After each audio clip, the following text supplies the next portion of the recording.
Hi everybody, it's Lisa with Shabby Time Boutique, and today I just want to share with you a couple of short videos. This is the first one. I'm using my iPhone because the camera is doing something and I have to figure out what it is.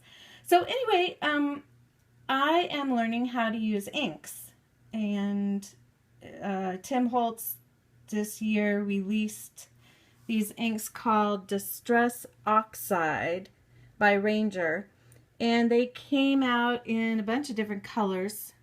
I don't have all of them yet. This one is Broken China, Worn Lipstick, Vintage Photo, Faded Jeans, Cracked Pistachio, Fossilized Amber, and Wilted Violet. Those are the ones that I have so far. They're pretty cool. I mean, they're just like, as far as packaging, they're just like the other distress inks that he has. You know, a pad, except the difference in these is this pad is layered. You can see the layers there. I really don't know a whole lot about ink. I'm still learning, but it's really exciting. And I want to show you some of my first ones. They're dorky, but at least you'll get a little chuckle out of them. But first of all, what I've learned so far is that you need some kind of cardstock or paper, obviously, and the Oxide inks. Water is a key factor, so I have this little sprayer that I've labeled water, and then a heating gun of some kind, or this actually is for embossing, but I've used it because I didn't have anything else at the time. It's really hot. I do have a hair dryer. I haven't tried that yet.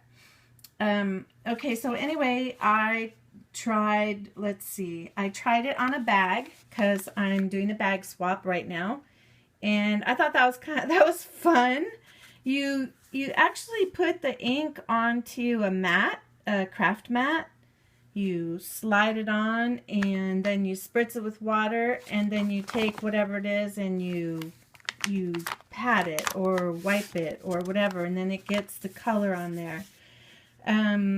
And then you dry it and it does its thing. You can then spritz it again and get more water droplets. So you can see how these are. This is the cracked pistachio and the wilted violet. And I love how it has the little ring around it, around the splotches. See there? And what Tim Holtz described it in his creation, I can't remember. It was some kind of convention in January down in Phoenix. Creativation maybe is what it's called. Anyway, he described it as when you put the ink onto the paper and then you spritz it with water, it separates, because these inks are a mixture of pigment and oh my gosh, yeah, I can't remember. Let's see if that'll focus. Focus. It's not. It's my old iPhone. Anyway, the pigment and the oxide, whatever that is, they separate. So you get this weird effect. It really is. I mean, look at that. So it's fun. I had fun. I used a splatter brush with this too, as well as doing the pretty colors along the bottom. However, I didn't like it for what I'm doing for my swap, so that was, you know, for a later time. And then I did this one. This is using the craft paper, K-R-A-F-T. And first I did the different colors. You can see the broken china blue and the violet, and there's some of that yellow. Here's some more. That was kind of funky what it did there. And then after I got it dried, And see how the colors remain separate? So that's the one thing that's cool about this type of ink is it doesn't blend. You don't get brown if you mix all the colors together. You still get your separate colors. And on this brown cardstock paper, you still can see the vibrancy of the blues and the purples. And as I said, I'm still learning, but it's really fun. And then I just stamped it with a stamp that I have. Isn't that cool? Looks like somebody lost a letter in a mud puddle with oil in it from a Model T. Okay, so that's that one. And I'm just going to quickly show you these because they're kind of dorky. Like I said, this is the purple and the blue, and I'm learning how to stamp as well. Can you tell? So that's just a little tag. I'll show you the tags. Here's one that I tried all the different colors. You can see how the colors stay separate. It's really pretty. And then this one I really like. This one is the browns. And really, I don't know how I got that along the edge. That actually is the pink color. And for some reason, it wouldn't go in on the tag. So yeah, I like that one. And then here's a bigger one that I did. The pink and the purple, which are my favorite colors. And then I used some script again. And what was fun about this is after I put the script on, I squirted it all with water. And so it brought the ink up from underneath the script and blended it a little bit with the ink from the stamp pad, the stamp. And so I got this really cool effect. I don't know if I could actually deliberately do that again, but it was neat. Okay, and then this is one that I embossed. I got my husband, bless his heart, he got me a hot shot, or a big shot, for Mother's Day. And so I've been playing with the embossing on it. I don't know if you can see that raised effect.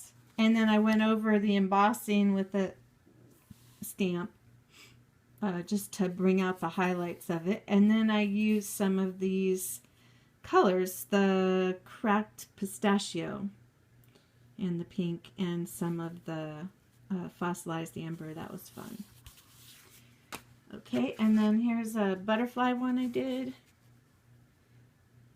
And I just went wild with this one. That was really fun. And the butterflies are embossed, and then I used another ink to run over it just flat, right? You just run over it like that, and it picks up all the embossed images.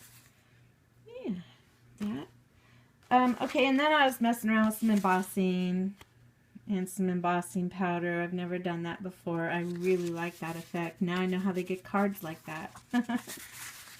I don't think I did anything on the inside of this. Oh, yeah, no, I don't want to show you that.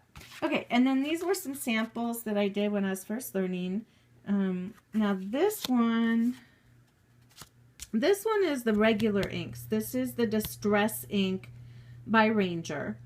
And you can see how it blends a little bit more, or a lot more actually. Even though you keep your yellows and stuff, you get more of a, like a watermark effect with it when you spritz it with water. Now you can see that, and then I put this one. This one I had the Ranger ink, the Distress ink first, and then I put the Wilted Violet, then I put the Distress Oxide on top of that. And it came out really cool. I like it. I mean, I did probably 3 layers with this, meaning, you know, I dabbed it first in the ink, and then I dried it, and then I dabbed it again with the ink, and then I dried it, and then I spritzed it with water on the card, and then I dried it. So it's really a process, but it's a fun process, and you can get so many different effects with it. And then this one I did, and the W is for my grandson Winter. He's learning that is the letter to his name. He's 2. So he kind of thought that was cool. Anyway, this one's a little softer. You can kind of see that. but I love the effects. Like, look at that speckly effect there. Isn't that neat? Yeah, so I'm looking forward to playing with this some more and actually going online and watching the Ranger videos. I guess they have a lot of how-tos. But basically, that's all you need. You need the money to buy these. I didn't wait for them to go on sale, so I paid full price. Don't tell my husband. They're, what did I pay? $6.99 at Michael's for one. And then you need the